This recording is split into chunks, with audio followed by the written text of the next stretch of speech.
অনেকে নিজের অবস্থান নিয়ে সুখী না, এরকম আছে না নাই? আল্লাহ আমার এটা দিল না রে, ওইটা দিল না রে, পাইলাম না রে, কিচ্ছু হয় না, কি করব জীবন, হতাশ। আসলে আছে কিন্তু অনেক, কিন্তু শুকরিয়া নাই, টাকা ঠিক কিনা? নিজের অবস্থান নিয়ে সুখী না, কিন্তু অনেক লোক আছে তারা আপনার অবস্থানে পৌঁছতে চায়। তাদের দিকে তাকিয়ে দেখেন, আপনি যে অবস্থানে আছেন এই অবস্থানে পৌঁছাটা অনেকের কাছে স্বপ্ন। তারা প্রতিনিয়ত সংগ্রাম আর স্ট্রাগল করে যাচ্ছে আপনার অবস্থানে পৌঁছতে, আর আপনি এটা নিয়ে সন্তুষ্ট না। শেখ সাদির নাম শুনেছেন? বালাগাল উলা কাশাফাদ দুজা, এই কবিতাটার রচয়িতা ইরানের বিখ্যাত এক কবি। উনি একবার আর্থিক সমস্যার মধ্যে দিয়ে সময় কাটাচ্ছেন, টাকা নাই, পয়সা নাই, পায়ে দেওয়ার মতো জুতা নাই।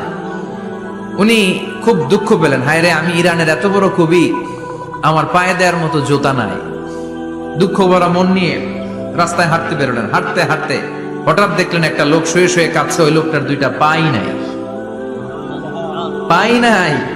উনি সেজদায় পড়ে গেলেন, আল্লাহর কাছে ক্ষমা চাইলেন, আল্লাহ অনেক দিয়েছো, শুকর আলহামদুলিল্লাহ।